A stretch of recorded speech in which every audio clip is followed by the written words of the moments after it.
Donc aujourd'hui, on va parler de culture un petit peu plus. Malheureusement, on n'a pas l'agente de développement, elle était trop occupée. Oui, Trop de choses de prévues ce mois-ci. Est-ce que vous pouvez nous expliquer un petit peu les activités qui s'en viennent après SAC? Bien, écoutez, au mois de mai, on va fin de mai assez chargé. On a effectivement là, la pelletée de terre officielle au niveau de notre projet de centre Multifonctionnel. multifonctionnel de Pressac. Alors, les différents ministères vont être avec nous, la députée provinciale, fédérale, qui va être avec nous également. Alors, le 18 mai, on va procéder à la pelletée de terre officielle là, pour le lancement des travaux de notre centre multiservice, multifonctionnel. On a également le 21 mai, on va faire la distribution de nos arbres. Alors, on travaille beaucoup avec les gens de la pépinière pour nous fournir plusieurs essences d'arbres. Et on va aussi donner à nos citoyens du compost qu'on a fait durant l'année. Alors, on a un voyage de compost qu'on va offrir à nos citoyens et nos citoyennes. Là. Alors, ça, c'est l'activité du 21. On a aussi la belle visite qui s'en vient de Nature Québec et le SNAP. On travaille présentement sur un projet sur les changements climatiques. Alors, la municipalité de Pressac a été choisie parmi 9 municipalités, parmi les 1100 municipalités, mais on est 9 qui travaillent sur ce projet-là au niveau du Québec. Alors, Nature Québec vient nous accompagner pour regarder quelle action qu'on pourrait faire pour s'adapter au changement climatique et aussi réduire nos gaz à effet de serre, nos GES. Alors, ils vont être avec nous le 24 et 25 mai prochain. Et le 29 mai, c'est le nettoyage de la route 395. Ça fait plusieurs années qu'on le fait. Il y a encore des gens qui jettent du matériel sur le long de la route. Alors, beaucoup de bénévoles viennent nous aider. Et on fait le nettoyage de la 395. Ça, c'est une activité qui est de plus en plus partagée par nos citoyens et nos citoyennes. Alors, c'est 4 belles activités pour finir le mois de mai. Vous m'avez mentionné tout à l'heure avant l'entrevue qu'il y avait beaucoup de déchets qui avaient été ramassés l'année dernière. Est-ce que vous attendez un petit peu à la même chose cette année? Bien, on espère que non. On espère que les gens ont un peu plus de conscience environnementale, mais l'année passée, on avait 2 gros camions remplis de poubelles ainsi qu'un pick-up demi-tonne, là, alors de déchets qu'on a ramassés sur le long de la route. Puis il y a même des sections qu'on n'a pas été capable de finir parce qu'on commence tôt le matin et vers midi, les gens arrêtent, on dîne, après ça, la journée est terminée. Mais juste l'avant-midi, c'était assez prenant et on pense, on aimerait beaucoup qu'il y ait moins de déchets sur le bord de la route. Là. Alors, on verra cette année, le 29 mai, c'est quoi la réponse de nos citoyens là-dessus. Là. Puis l'année dernière, il y avait combien de personnes qui avaient participé à l'activité? Bien, l'année passée, on était un peu plus que 80 personnes. Il y avait des gens des bénévoles, des travailleurs, des travailleuses de la mine La Ronde qui sont venus en appui. Ils ont trouvé ça l'idée intéressante de venir nous donner un coup de main. Alors, c'était très, très apprécié avec le directeur de la mine. Alors, Christian Goulet, il était avec nous également. Alors, ça aussi, il y a eu un choc parce qu'on l'a envoyé dans le secteur de la mine, La Ronde, pour commencer le ramassage. Et ils se sont aperçus qu'il y a beaucoup de travailleurs et travailleuses qui, malheureusement, jettent toutes sortes de matériel par la fenêtre, copes de café, Tim Hortons, ça a l'air qu'ils n'ont ramassé pas mal, des boissons énergisantes, des canettes de bière. Il paraît qu'il y a beaucoup de consommateurs de Coors Light dans ce secteur-là.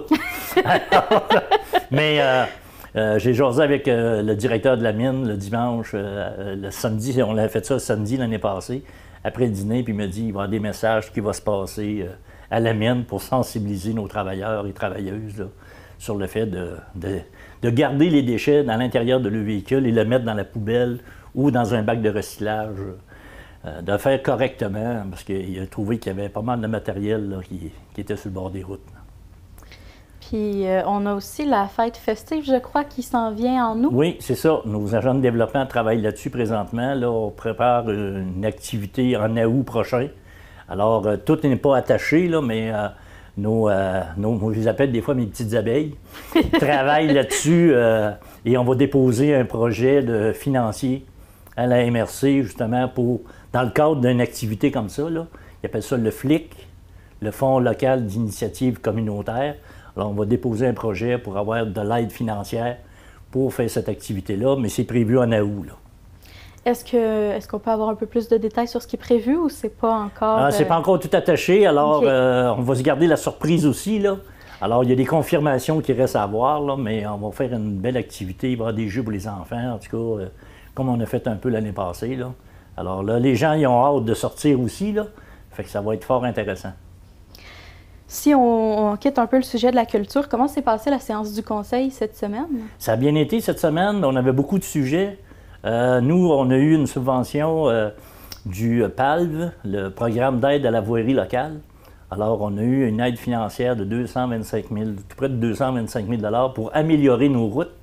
Alors, on a 12 km de route là, qu'on devait améliorer. Et on a été en appel d'offres. Et avec le coût de l'essence également, qu'il y a eu, on a eu des appels d'offres qui étaient assez hauts, assez importants.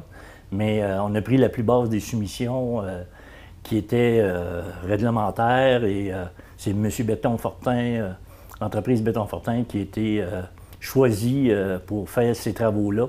Alors, c'est des routes que le gouvernement du Québec nous a données en 1994 et il nous donne des programmes d'aide pour améliorer ces routes-là. Alors, on va mettre tout près de 600 000 au total là, sur nos routes pour améliorer le réseau routier. Est-ce qu'il va être refait au complet ou on fait juste patcher les trous? Non, on le refait au complet. On va mettre là, du cas cassé 0,3 comme mon directeur général il me dit. Alors, on va faire vraiment il y a un chemin, le chemin Fond-Bas, lui, on va faire vraiment du fond de chemin. Et après ça, de la finition, mais on va travailler l'ensemble de nos chemins qui nous ont été cédés, là, 12 km, c'est pas rien. Là. Mm-hmm. Alors, pour améliorer la sécurité de nos citoyens et nos citoyennes. Parce qu'actuellement, il y a quand même pas mal de nids de poules. Puis... Oui, absolument, absolument. Fait que, on améliore d'année en année, mais là, je pense on va donner un grand coup cette année. Parce que ça fait plusieurs années qu'on étire un peu, puis on attendait toujours cette subvention-là. Là, cette année, on l'a eu. On l'avait demandé l'année passée. Il nous avait été refusé. L'enveloppe était vide. On a replacé notre demande. On est accepté. Alors, on est bien contents. Et nos citoyens et citoyennes aussi vont être bien contents d'avoir des meilleures routes. Puis les travaux, ils vont avoir lieu quand? Bien, possiblement en août, là, juillet à août. On va regarder avec le contracteur là, quand est-ce que lui est prêt à faire les travaux, là, mais ça va se faire durant l'été. Ça va se faire quand même assez promptement. Là. Donc, dès cette année, on va avoir des belles routes après Sac. Oui, absolument, oui. Puis, je pense que c'est un mandat qu'on s'était donné aussi comme conseil municipal, là, la question de nos routes, les sécuriser aussi, là. Alors, je pense que ça rentre très bien dans ce cadre-là. Là. Fait que c'est une belle... Ça va être un bon coup de barre qu'on m'a donné. Mm-hmm. Voilà. Est-ce qu'il y avait d'autres sujets importants qui avaient été abordés? Écoutez, cette année, on va avoir 2 stations de lavage de bateaux. Je ne sais pas si je n'avais parlé la dernière rencontre. Je crois que vous l'aviez mentionné, mais vite fait. Oui, c'est ça. Là. Fait que où sont nos débarcadères, une dans le secteur Tancrède et une dans le secteur Village. Alors, on va avoir 2 stations de lavage. On va avoir des gens qui vont venir s'occuper d'interpeller nos pêcheurs pour les sensibiliser sur le fait de laver les embarcations, quel effet bénéfique que ça a sur notre lac. Et on veut vraiment que les gens deviennent s'auto-lavent par eux-mêmes. Quand ils arrivent, ils utilisent la machine.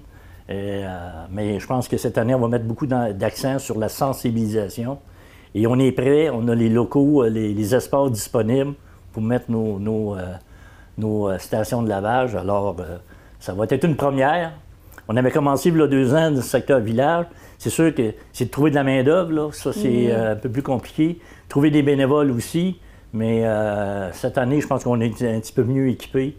Puis on va vraiment sensibiliser les gens sur la question d'embarquement de le bateau de pêche là, sur notre lac. Entrer, nettoyer et à la sortie, le nettoyer également.